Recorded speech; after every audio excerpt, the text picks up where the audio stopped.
13 December 1981। জানি না কেন মাঝে মাঝে নিজের উপর নিয়ন্ত্রণ হারিয়ে ফেলি। আজও যদি নিজেকে একটু সামলে রাখতাম, কিন্তু না, আমি সেই মানুষদের দলেই পড়ি যারা আগে ভুল করে তারপর নিজের কৃতকর্মে অনুতপ্ত হয়। কলেজে জারুনের সঙ্গে আমার প্রথম কথা কাটাকাটির পর থেকে আমি নিজেকে একটু গুটিয়ে নিয়েছিলাম। গত এক সপ্তাহ ধরে ওর আচরণ ক্রমেই বেশি অপমানজনক হয়ে উঠছিল। প্রায় প্রতিটি ক্লাসেই এমন কোনো প্রসঙ্গ তুলে দেয় যাতে আমি কথা বলতে বাধ্য হই, আর আমি যাই বলি ও তার বিপরীতেই অবস্থান নেয়। আমি অনেকবার চুপ থেকেছি, অনেক এড়িয়ে গেছি, কিন্তু আজ আর পারলাম না। ধৈর্যের বাঁধ ভেঙে গেল। আজ আবরার স্যার পাকিস্তানের পররাষ্ট্রনীতির কিছু দিক নিয়ে আলোচনা করলেন এবং আমাদের মন্তব্য জানতে চাইলেন। আমার পালা এলে আমি বললাম, পশ্চিমা দেশগুলোর সঙ্গে ভালো সম্পর্ক গড়ে তোলার চেষ্টা করা অবশ্যই দরকার, তবে দেশের স্বার্থ জলাঞ্জলি দিয়ে নয়। আজকের পৃথিবীতে দুর্বল রাষ্ট্রগুলো নিজেদের স্বার্থ বিকিয়ে দেয় না, তাই আমাদেরও মাথা উঁচু করে চলতে হবে। প্রয়োজনে ঠান্ডা সম্পর্ক মেনে নেওয়া যেতে পারে, কিন্তু মাথা নত করা নয়। আমার কথা শেষ হওয়ার পরপরই আশ্চর্যজনকভাবে জারুন তখন কোনো মন্তব্য করেনি। হঠাৎ করেই স্যার পুরো ক্লাসে একটা প্রশ্ন ছুড়ে দিলেন, কে কে ফরেন সার্ভিসে যেতে চায়? যারা হাত তুলল তাদের মধ্যে জারুনও ছিল। স্যার হাসি মুখে ওর দিকে তাকিয়ে বললেন, জারুন, তুমি ফরেন সার্ভিসে যেতে চাও কেন? প্রায় সঙ্গে সঙ্গে বলতে শুরু করলো, মূল কারণ হচ্ছে এই পেশায় ভবিষ্যৎ নিরাপদ এবং সম্ভাবনাময়। এটা অনেক গ্ল্যামারাস, একই সঙ্গে চ্যালেঞ্জিংও। তাছাড়া এই জায়গা থেকে দেশের জন্য অনেক কিছু করার সুযোগ থাকে। ওর কথাগুলো শুনে মনে হচ্ছিল খুব গা ছাড়া বইয়ের পাতায় পড়ে আসা কিছু মুখস্থ বুলি আওড়াচ্ছে। স্যার আবার প্রশ্ন করলেন, আচ্ছা জারুন, যদি তুমি ফরেন সার্ভিসে যোগ দাও তাহলে কোন কোন দেশের সঙ্গে সম্পর্ক উন্নয়নে তুমি আগ্রহী হবে, আর কেন? সে কিছুক্ষণ চুপ থেকে নিজের চেনা আত্মবিশ্বাসী ভঙ্গিতে বলা শুরু করলো, আসলে একজন কূটনৈতিকের কাজই হলো সবার সঙ্গে ভালো সম্পর্ক গড়ে তোলা, তবে বিশেষ করে পশ্চিমা দেশের সঙ্গে আমাদের সম্পর্ক ভালো হওয়া দরকার, কারণ আমাদের অর্থনীতি অনেকটাই আমেরিকা ও ইউরোপের ঋণের ওপর নির্ভরশীল। তাদের রাগানো মানেই আমাদের দেশে সর্বনাশ ডেকে আনা। ওদের সাহায্য ছাড়া আমরা একটুও টিকে থাকতে পারি না, একটা সূচ পর্যন্ত তৈরি করতে পারি না, অথচ বলি জাতীয় স্বার্থে আপোস করব না। ওর এ কথাগুলো একদম স্পষ্টভাবে আমাকে ইঙ্গিত করেই বলা হলো। এমন বড় বড় দাবি কেবল সেই জাতি করতে পারে যারা সত্যিকার ত্যাগ কী জিনিস সেটা জানে। কিন্তু আমাদের অবস্থা দেখুন, মাংসের দাম একটু বাড়লেই আমরা খেপে যাই, অথচ নিজেরা দুদিন মাংস খাওয়া বাদ দিয়ে সেটা নিয়ন্ত্রণ করতে পারি না। আর যদি ব্যাপারটা শুধু স্লোগান দেওয়া হয় তাহলে তো আমরা দারুণ। এমন জায়গাতেও স্লোগান দেই যেখানে তার কোনো প্রয়োজনই নেই, কারণ আমরা আসলে স্লোগান প্রিয় আর ভীষণ দুর্নীতিগ্রস্ত একটা জাতি। সবচেয়ে অবাক করার মতো ব্যাপার হলো, আমরা পররাষ্ট্রনীতি নিয়ে তর্ক শুরু করে দেই এমন জায়গায় যেখানে মানুষ লাউ টমেটো কিনতে যায় ফুটপাতের মতো জায়গায়। একজন পাকিস্তানির জন্য এটাই যেন অনেক বড় গর্বের ব্যাপার হয়ে দাঁড়ায়। সে ফরেন পলিসি নিয়ে কথা বলার সুযোগ পেয়েছে, ব্যাস, এরপর আর কে ঠেকায়? আমরা উত্তেজনায় এমন সব জায়গায়ও গলা ফাটিয়ে ফেলি যেখানে আমাদের আসলে ঠান্ডা মাথায় ভাবা উচিত ছিল। যেমন কিছুক্ষণ আগে মহাত্মা কারশফের বক্তব্য ছিল, যদি জাতীয় স্বার্থ বিসর্জন না দিয়ে ভালো সম্পর্ক রাখা যায় তাহলে ভালো, না হলে যতটুকু সম্পর্ক আছে সেটাই থাক। তো ম্যাডাম, আপনি কি জানেন, যদি শুধুমাত্র আমেরিকা আমাদের কটন এক্সপোর্টের কোঠা বন্ধ করে দেয় তাহলে আমরা এক সপ্তাহ টিকে থাকতে পারবো না। আর এমন একটি জাতি যারা দান সহায়তার ওপর নির্ভর করে বাঁচে, তারাই সহজে সব কিছু বিকিয়ে দিতে বাধ্য হয়, তা সেটা জাতীয় স্বার্থ হোক কিংবা ব্যক্তিগত। বাস্তব জীবনেও দেখা যায় সবাই আমেরিকা বা ইউরোপ যেতে মুখিয়ে থাকে, প্রয়োজনে যে কোনো মূল্য দিতে প্রস্তুত।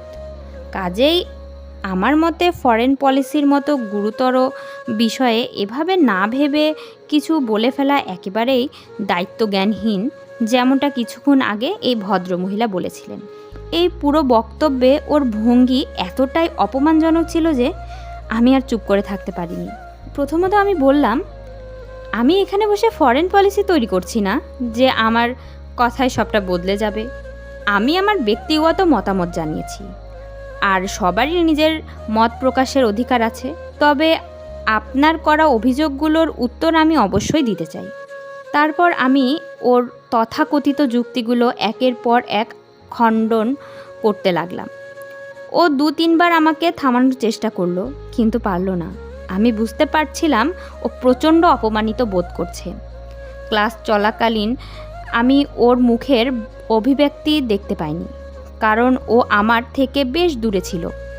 কিন্তু ক্লাস শেষে যখন স্যার বেরিয়ে গেলেন, ও আমার দিকে এগিয়ে এলো। ওর মুখ লাল হয়ে গিয়েছিল, বোঝা যাচ্ছিল ও কিছু একটা বলতে চায়। কিন্তু কয়েক মুহূর্ত দাঁড়িয়ে থেকে হঠাৎ আমার পাশে থাকা চেয়ারটায় একটা লাথি মেরে বেরিয়ে গেল। আমি তখন যেন হাঁপ ছেড়ে বাঁচলাম। সত্যি বলতে, ও যখন আমার সামনে দাঁড়িয়েছিল, ভয়ে আমার গলা শুকিয়ে গিয়েছিল। মনে হচ্ছিল না জানি কি বলবে বা কি করবে। হাত কাঁপুনি লুকাতে আমি তাড়াতাড়ি আমার ফাইলের কাগজগুলো উলটপালট করতে লাগলাম। আমি কিছুতেই ওকে বুঝতে দিতে চাইনি যে আমি ভয় পেয়েছি। কিন্তু সত্যি কথা বলতে, আমি আজকে ওকে ভয় পেয়েছিলাম। যখন আমি ক্লাসে ওর সমালোচনা করছিলাম, তখন একবারও ভাবিনি যে এ বিষয়টা এতটা ব্যক্তিগতভাবে নিয়ে নেবে। কিন্তু সমালোচনা তো ও করেছিল, আমি তো এমন প্রতিক্রিয়া দেখাইনি। কিন্তু এটাই বাস্তব। অর্থ থাকলে হয়তো মানুষের অহং একটু বেশি আহত হয়, আর আমাদের মতো গরিবদের বোধ হয় কোনো অহংই থাকে না। হয়তো ওর রাগটা সেজন্যই ঠিক ছিল। 31শে ডিসেম্বর 1981। জীবনের প্রথমবারের মতো আজকে কলেজ থেকে ফিরে মনে হলো আজ কলেজ না গেলেই ভালো হতো। যদি জানতাম এমন একটা দিন অপেক্ষা করছে, তাহলে হয়তো বিছানা থেকে উঠতামই না। ও একটা সাধারণ মেয়েই তো, কারশফ। কিন্তু আমার একদমই বুঝে আসে না, ও আমার সামনে ভয় পায় না কেন, নিজের জিভ সামলে রাখে না কেন। আমি জীবনে হার মেনে চলতে শিখিনি, আর কারশফ, ও যেন আমাকে প্রতিনিয়ত হারিয়ে দিচ্ছে। আমার যত চাল সব ওর সামনে গিয়ে ফাঁকা হয়ে পড়ছে। গত কয়েকদিন ধরে আমি ওকে প্রতিটা ক্লাসে ইচ্ছা করে উস্কে দিয়েছিলাম, যাতে ও কিছু একটা বলে আর আমি ওকে অপমানিত করতে পারি। আজ অবশেষে সেই সুযোগটা এসেছিল। পররাষ্ট্র নীতি নিয়ে ওর মতামত শুনে আমি খুব আশ্বস্ত বোধ করছিলাম যে এবার ভালোভাবে ওকে জব্দ করা যাবে। আর স্যার আমাকে সেই সুযোগটা দিয়েও দিলেন। আমি পুরো সুযোগটাই কাজে লাগালাম। কিন্তু আমার কথা শেষ হতেই ও স্যারের অনুমতি নিয়ে উঠে দাঁড়ালো, আর প্রথম বাক্যে যেন একেবারে বাজ ফেলে দিল। জারুন সাহেব বলছিলেন যে তিনি ফরেন সার্ভিসে যেতে চান দেশের জন্য কিছু করার আশায়। এই দেশের জন্য আসলে তিনি কি করতে চান সেটা পাকিস্তানি জনগণের প্রতি তার দৃষ্টিভঙ্গি থেকে স্পষ্ট হয়ে যায়। ওর কথায় আমি ভীষণ অস্বস্তিতে পড়ে গিয়েছিলাম। ও বলল, তিনি আমেরিকা বা পশ্চিমা দেশগুলোর সঙ্গে সম্পর্ক ভালো করতে চান, কারণ তারা আমাদের অনুদান দেয়। তাই তার মতে জাতীয় স্বার্থ বিসর্জন দিয়ে হলেও সেই অনুদান পাওয়াই জরুরি। তিনি বললেন, এই অনুদান ছাড়া দেশ চলতে পারে না। তো আমি জারুন সাহেবের সঙ্গে একমত যে ওরা আমাদের অনুদান দেয়, কিন্তু প্রশ্ন হলো সে অনুদান পায় কারা? এই দেশে দুটি শ্রেণী আছে, 98% নিম্নবিত্ত আর 2% উচ্চবিত্ত। অনুদানটা যায় সেই 2% উচ্চবিত্ত শ্রেণীর পকেটে, যারা আমলা, শিল্পপতি আর রাজনীতিবিদ। আর জারুন সাহেব সেই উচ্চ শ্রেণীরই একজন। এই শ্রেণীর ব্যাংক ঋণের নামে বিদেশি অনুদান হাতিয়ে নেয় আর দুর্নীতির মাধ্যমে তা ভোগ করে। আর ঋণ ও অনুদান বন্ধ হলে ক্ষতি হয় এই শ্রেণীরই। তাই বোঝা যাচ্ছে অনুদান বন্ধ হওয়ার কথা শুনলে জারুন সাহেবের দুশ্চিন্তা কেন বেড়ে যায়। আমি তখন রেগে মেগে চেঁচিয়ে উঠলাম, আপনি ব্যক্তিগত আক্রমণ করছেন। আমার পক্ষে এর চেয়ে বেশি সহ্য করা সম্ভব ছিল না। কারণ আমার ভয় হচ্ছিল, যদি আমি ওকে না আটকাই তাহলে আমার যতটুকু ইমেজ তখনও অবশিষ্ট ছিল সেটুকুও ও ধুলোয় মিশিয়ে দিবে। কিন্তু ওর মধ্যে ভয় বা ভ্রুক্ষেপ কিছুই ছিল না। ও আমার চেয়েও জোরে চিৎকার করে বলল, না, আমি আপনাকে ব্যক্তিগত আক্রমণ করছি না। তবে কি আপনি অস্বীকার করতে পারছেন আপনি একজন শিল্পপতির ছেলে? না, করছি না। আমি একরকম বিস্ফোরিত হয়ে উঠলাম। ও বলল, যদি আপনি সেটা অস্বীকার করেন তাহলে এ কথা মানতে সমস্যা কোথায় যে বিদেশি অনুদান মূলত ব্যাংক ঋণের আকারে সেই উচ্চ শ্রেণীদেরাই গ্রহণ করে? আমি গর্জে উঠলাম, আমরা সেই টাকা সুদসহ ফেরত দেই।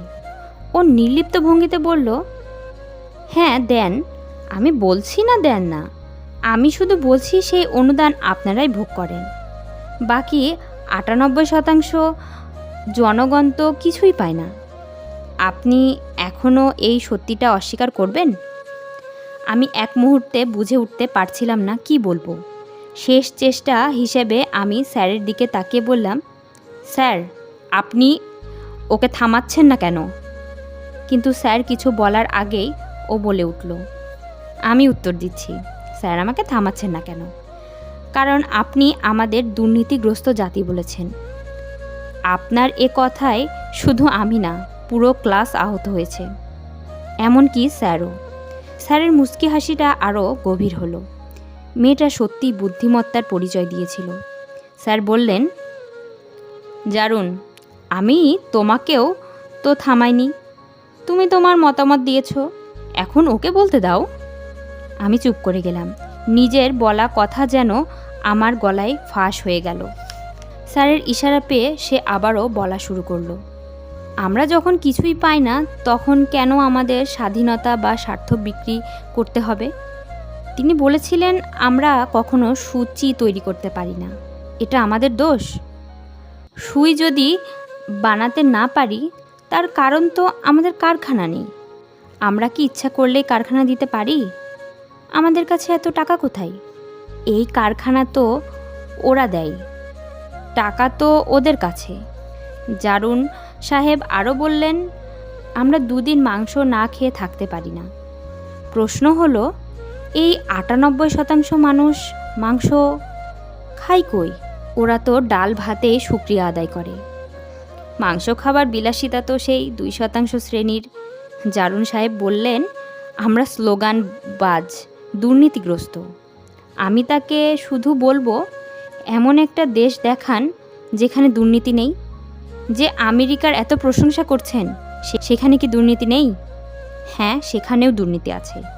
পার্থক্য শুধু এতটুকুই, 98% গরিব মানুষ করে 2 টাকার দুর্নীতি, আর 2% উচ্চ শ্রেণীর মানুষরা করে কোটি কোটি টাকার।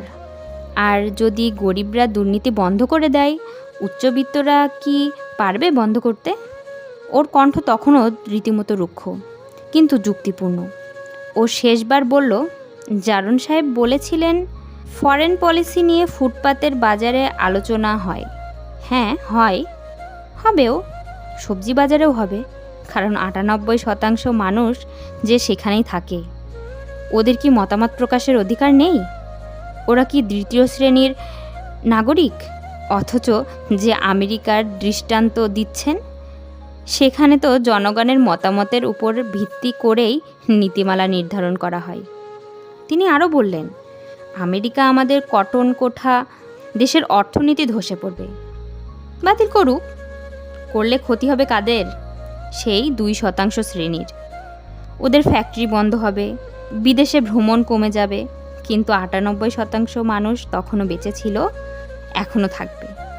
আগে হয়তো তরকারি দিয়ে খেত, এখন হয়তো আচার বা নুন লঙ্কা দিয়ে খাবে। তারা এতে বরাবরই অভ্যস্ত, কারণ তাদের তরকারিটাও চাটনির চেয়ে খুব বেশি ভালো কিছু নয়। আমেরিকা যদি আমাদের তুলা রপ্তানির চুক্তি বাতিল করে দেয়, তাতে এমন কি মহাভারত অশুদ্ধ হয়ে যাবে? আমরা কি প্রথম দেশ যাদের সঙ্গে তারা এমনটা করেছে? এর আগে তারা কি কারোর সঙ্গে এমন করেনি? আর যাদের সঙ্গে করেছে তাদের কি সব শেষ হয়ে গেছে? মোটেও না। আমেরিকা তো ভিয়েতনামকেও বয়কট করেছিল, তাতে কি ভিয়েতনাম ধ্বংস হয়ে গেছে? তাদের অর্থনীতি এখন বিশ্বের দ্রুততম অগ্রসরমান অর্থনীতিগুলোর একটি। আর সেই আমেরিকান বিনিয়োগকারী এখন নিজেদের সরকারকে চাপে ফেলছে ভিয়েতনামের ওপর থেকে নিষেধাজ্ঞা তুলে নিতে। আমেরিকা তো চীনকেও বয়কট করেছিল, তাই বলে কি চীন ধ্বংস হয়ে গেছে? বরং এখন আমেরিকাই চীনের সঙ্গে সম্পর্ক ঠিক করার চেষ্টায় আছে। মজার বিষয়, এই সম্পর্ক গঠনের জন্য জারন সাহেবের ভাষায় যাকে তিনি দুর্নীতিগ্রস্ত দেশ বললেন, আমেরিকা সেই পাকিস্তানের সাহায্যেই যাচ্ছে। তারা তো বলেই সব পাকিস্তানি আমেরিকা যাওয়ার জন্য পাগল হইয়া থাকে। এতে দোষের কি আছে? উন্নত জীবনের জন্য চেষ্টা করা তো সবার অধিকার। আর যারা আমেরিকা গিয়ে পৌঁছায় তারা তো এই পাকিস্তানেই রেমিটেন্স পাঠায়। আপনাদের মতো নয়, যারা বিদেশে গিয়ে ফরেন অ্যাকাউন্টে টাকা লুকিয়ে রাখে। আমার ভাবনাগুলোকে তিনি অবান্তর বলেছেন শুধু এই কারণে যে আমি তার মতো প্রো আমেরিকান নই। তার চিন্তাধারা হয়তো মুক্ত ভূখণ্ডে থাকলেও পুরোপুরি দাসত্বে বাঁধা। তার জন্য শুধু একটা কথাই মানায়, आप ही अपने अदाओं पे जरा गौर करें, हाय अगर अर्ज करेंगे तो शिकायत होगी। নিজের আচরণে ফেলুন একবার দৃষ্টি, আমরা বললেই যেন হয় দোষের সৃষ্টি। শ্রেণীকক্ষে নীরবতা ছিল, কিন্তু ওর কবিতার লাইন শুনে যে করতালি আর প্রশংসা উঠল, তাতে যেন সেই নীরবতা ভেঙে গেল। আমি একদম চুপচাপ বসেছিলাম। বলার মতো বা করার মতো এখন কিছুই ছিল না আমার কাছে। স্যার তখন ওকে বললেন, কারশফ, আমি তোমার বক্তব্যের সঙ্গে একমত, কারণ তুমি যা বলেছ তা কল্পনা নয়, বাস্তবতা। সে মুহূর্তে আমার ভেতরে যেন আগুন ধরে গিয়েছিল। পরে কে কি বলেছে কিছুই মনে নেই, শুধু মনে আছে স্যার চলে যাওয়ার পর আমি সোজা গিয়ে ওর সামনে দাঁড়িয়েছিলাম। ইচ্ছে হচ্ছিল চেয়ার সহ ওকে বাইরে ছুঁড়ে ফেলে দিই, কিন্তু নিজেকে কষ্টে সামলে নিলাম। ওর পাশে রাখা একটা চেয়ারে লাথি মেরে ক্লাসরুম ছেড়ে বেরিয়ে এলাম। তারপর সোজা আবরার স্যারের কক্ষে গিয়ে ঢুকলাম। আমাকে দেখে তিনি একদম অবাক হননি। মনে হলো তিনি যেন ঠিক আমার আসার অপেক্ষায় ছিলেন। আপনি আমার সঙ্গে সুবিচার করছেন না। আমি কোনো ভূমিকা না টেনেই বলে উঠলাম। তিনি ঠান্ডা গলায় বললেন, আসলে কি সুবিচার করছি না? তার সেই শান্ত স্বর আমার মেজাজ আরও খারাপ করে দিল। আপনি ওকে আমার চেয়ে বেশি গুরুত্ব দেন। ও যা খুশি বলে যায়, আপনি কখনো ওকে থামান না। অথচ আমার সঠিক কথাও আপনি মাঝপথে থামিয়ে দেন। সব সময় ওর প্রশংসা করেন, এমনকি ওর সাধারণ কথায়ও। কিন্তু আমার জন্য আপনার মুখে থেকে কখনো একটা প্রশংসা শব্দও বের হয়নি। স্যার হঠাৎ প্রশ্ন করলেন, তুমি কি ঈর্ষান্বিত ওর প্রতি? আমি প্রায় চিৎকার করে বলে উঠলাম, আমি কেন ঈর্ষা করব ওকে? ও কি আমার চেয়ে বেশি সুন্দর, আমার চেয়ে ভালো অবস্থানে, নাকি একাডেমিক রেজাল্টে আমার চেয়ে ছাড়িয়ে গেছে? এমন কি আছে ওর মধ্যে যে কারণে আমি ওর সঙ্গে নিজেকে তুলনা করব? স্যার তখন বললেন, ঠিক বলেছ, ও তোমার মতো কোনো কিছুর সমতুল্য নয়। তবুও ও তোমাকে কথায় হারিয়ে দেয়, বরং বলা যায় তুলোধনা করে। স্যারের এ কথায় আমার মাথা আরও গরম হয়ে উঠল। আমি তখন উচ্চস্বরে বললাম, শুধু আপনার ক্লাসেই ও এত কথা বলে, বাইরে কোথাও তো মুখ খোলে না। স্যার এবার কড়া ভাষায় বললেন, নিজেকে নিয়ন্ত্রণে রাখো। এটা কোনো কাচারির দোকান না যে এইভাবে কথা বলছো। গত 5 মিনিট ধরে আমি তোমার অসংলগ্ন কথা শুনছি। তুমি হয়তো চাচ্ছ আমি তোমাকে ক্লাসে কোলে নিয়ে বসে থাকি। মনে রেখো, আমি তোমার শিক্ষক, এর বেশি কিছু নই। স্যারের কথার ভঙ্গি বদলে গিয়েছিল, আর সেটাই আমাকে ভীষণ কষ্ট দিয়েছে। আপনি আমার শিক্ষক, শুধুই শিক্ষক। যদি আগে কখনো এটা বলতেন যদি আপনি এর আগে এই কথাটা বলতেন তাহলে হয়তো আমি আজকে এতটা আহত হতাম না। আপনি এখন এই কথাগুলো শুধু ওই একটা মেয়ের জন্য বলছেন। যদি আমি আপনাকে শুধুমাত্র একজন শিক্ষকই ভাবতাম তাহলে কখনো আপনার ব্যবহার নিয়ে অভিযোগ করতাম না। কারণ কোনো শিক্ষকের ভালো মন্দ ব্যবহার আমার ব্যক্তিগত জীবনে কোনো প্রভাব ফেলে না। কিন্তু বিষয়টা তো আপনার, শুধু আপনার। এখানে একটু বসো জারুন, বেশি আবেগে হয়ে যাচ্ছ। আমার এত কথার উত্তরে তিনি শুধু এইটুকুই বললেন, আমি বসবো না যতক্ষণ না আপনি আপনার ব্যবহার পরিবর্তন করবেন। বসে পড়ো আর এসব নাটক বন্ধ করো। এবার একটু কড়া করেই বললেন তিনি। আমি চুপচাপ চেয়ার টেনে তার সামনে বসে পড়লাম। তিনি বললেন, শোনো জারুন, তুমি আমার কাছে যতটা প্রিয়, আমার কাছে ততটা প্রিয় দ্বিতীয় কেউ নেই। আমি তোমাকে খুব ভালোবাসি, শুধু এই কারণেই নয় যে তুমি আমার প্রিয় বন্ধুর ছেলে, বরং এই জন্য যে তুমি শুরু থেকে আমার খুব কাছের একজন। আমার নিজের কোনো সন্তান নেই, আর আমি তোমাকে সব সময় নিজের ছেলের মতন ভেবেছি। আমি যদি কখনো তোমার সঙ্গে কঠোর হয়ে থাকি, সেটা এই কারণেই যে তুমি নিজের সমালোচনা সহ্য করতে পারো না, অথচ জীবনে এগিয়ে যেতে হলে সেটা খুব দরকার। আর তাছাড়া তোমার তো প্রশংসার প্রয়োজন নেই। তুমি জানো তুমি কতটা যোগ্য, কিন্তু কারশফের দরকার আছে। আমি ওকে খুব ভালোভাবে চিনি না, তবে এতটুকু বুঝি ও অনেক সমস্যার মধ্যে দিয়ে এখানে পড়তে এসেছে। ওর মধ্যে অনেক প্রতিভা আছে, কিন্তু সেটা ও নিজেও জানে না। সামান্য উৎসাহই ওকে গড়ে তুলতে পারে। আমি চাই ও যেন পুরোপুরি পড়াশোনার দিকে মনোযোগ দেয়, এখানকার বাজে পরিবেশের শিকার না হয়। ও খুবই সরল মেয়ে, জানো, মাঝে মাঝে ওকে দেখে মনে হয় যেন একটুখানি ছোট চিকেন বাচ্চা। ও কোনো চিকেন না, ও তো একেবারে চিকেন পক্স। আমি গম্ভীর মুখে বলে উঠলাম, আপনি কি শোনেননি ও কিভাবে কথা বলেছিল? মনে হচ্ছিল আমাকে 10 বছর আগে ফাঁসিতে ঝুলিয়ে দেওয়া উচিত ছিল। আমি রেগে উঠলাম, আর স্যার হেসে ফেললেন। তোমার ওপর কোনো কথারই প্রভাব পড়ে না, তুমি একেবারে অকাঠ্য। ভবিষ্যতে এসব বাজে বিষয় নিয়ে আমার কাছে আসবে না। আমি রাগে ক্ষোভে তার কক্ষ থেকে বেরিয়ে এসেছিলাম, কিন্তু তার কথাগুলো আমার পরবর্তী লক্ষ্য স্থির করে দিয়েছিল। স্যার মনে করেন কারশফ খুবই নিষ্পাপ একটা মেয়ে, যার গায়ে এখনও কলেজের বাতাস লাগেনি। অথচ তার বোঝা উচিত কারশফের কলেজে আসা সবে শুরু হয়েছে। সময়ের সাথে সাথে ও একই কলেজের রঙের রঙিন হয়ে যাবে, কারণ ও আসমান থেকে নেমে আসা কোনো ফেরেশতা নয়। আমি ওর সেই পবিত্র ইমেজটা এমনভাবে নষ্ট করব যেন ওর সরলতার ছাপটা একেবারে মুছে যায়। তারপর দেখব তখনও স্যার ওকে আগের মতো গুরুত্ব দেয় কিনা। এখন পর্যন্ত আমি কোনো সাধারণ চেহারার মেয়ের সঙ্গে অ্যাফেয়ার করিনি, এবার সেই রেকর্ডও ভাঙব। আমি হলপ করে বলতে পারি কারশফ আমার সবচেয়ে সহজ শিকার হবে। এরকম মধ্যবিত্ত ঘরের মেয়েরা তো আমাদের মতো ছেলেদের কয়েকটা হাসিতেই মুগ্ধ হয়ে যায়, আর আমরা যখন কয়েকটা উপঢৌকন পাঠাই, তখন তারা ভাবে আমরা বুঝি তাদের প্রেমে পড়ে গেছি আর বিয়ে করে তাদের উচ্চবিত্ত করে তুলব। আমিও দেখতে চাই এই মেয়েটা আমার এগোনোয় কতটা বাধা দিতে পারে। শেষ পর্যন্ত ও ধরা পড়বেই, আমি জানি। 26শে ফেব্রুয়ারি 1982। আমি কিছুতেই বুঝে উঠতে পারছি না জারুন হঠাৎ করে আমার প্রতি এতটা সদয় হয়ে উঠল কেন। আমার সাথে ওর ব্যবহার এখন সাধারণ সৌজন্যের চেয়ে অনেক বেশি, আর এমন ব্যবহার খুব সহজেই মানুষের মাঝে গুজব রটে যায়, বিশেষ করে ওর মতো একজন ছেলের ক্ষেত্রে। আর এমনিতেও ও এসব ব্যাপারে কলেজে আগে থেকে বিখ্যাত। ওর নানান সম্পর্কের গল্প ছড়িয়ে আছে সবার মুখে মুখে।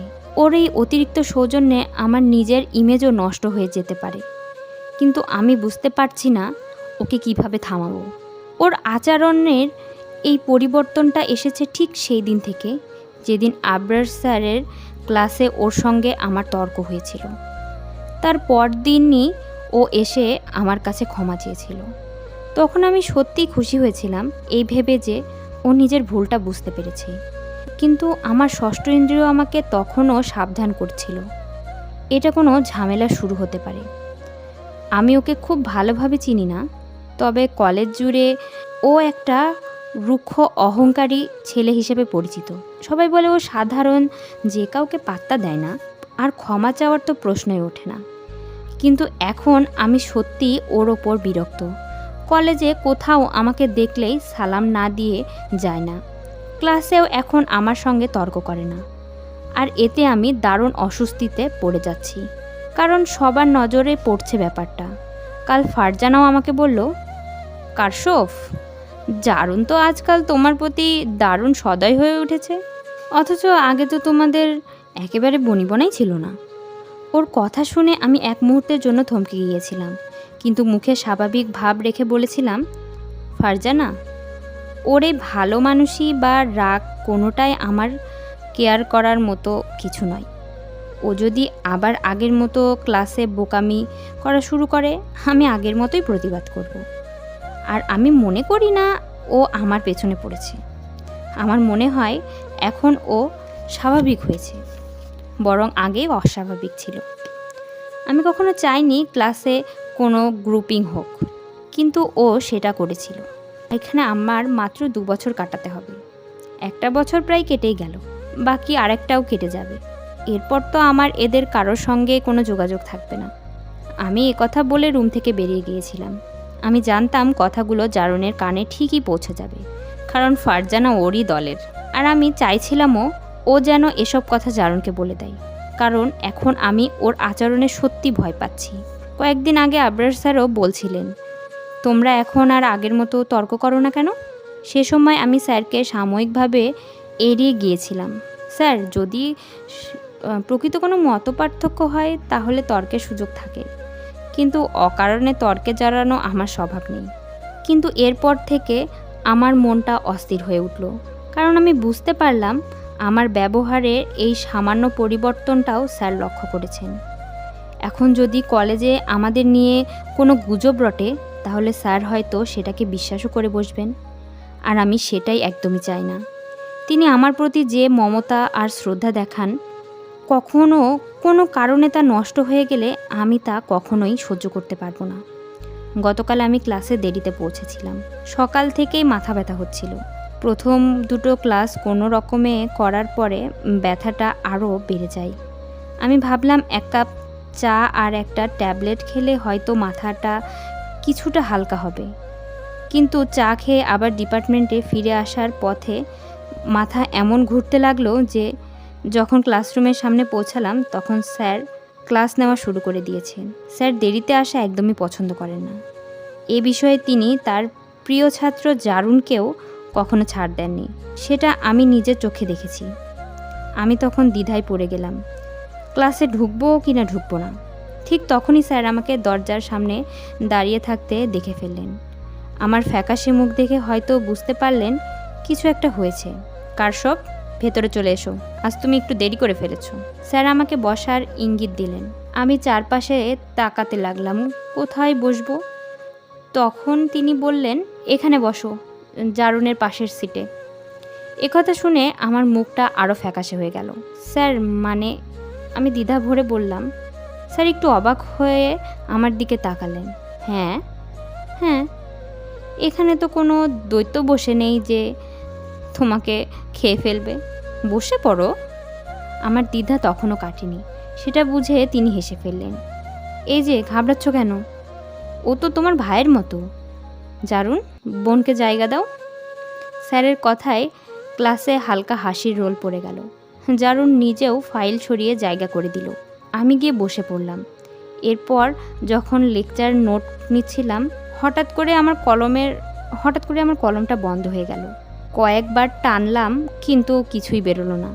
আমি ব্যাগ থেকে আরেকটা কলম বের করার আগেই জারুন নিজের ফাইল থেকে একটা কলম বের করে আমার ফাইলের ওপর রেখে দিল।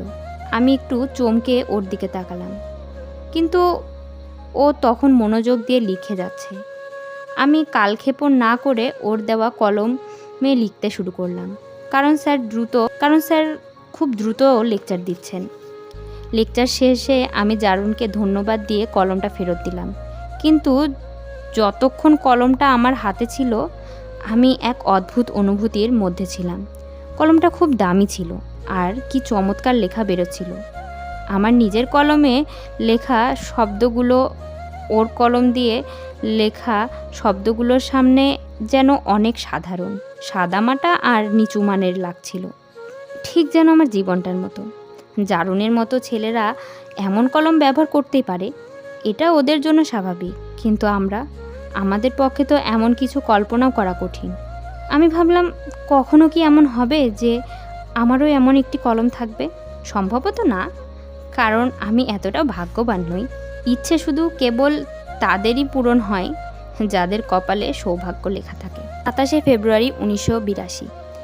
কাল একটা অদ্ভুত ঘটনা ঘটল। কারশপ আমার পাশেই এসে বসেছিল। অনেক দিন ধরে স্যারের ওপর রাগ জমে আছে। ওনার ব্যবহার কারশপের প্রতি আলাদা রকমের নরম, যেন সবসময় ওকে অগ্রাধিকার দেন।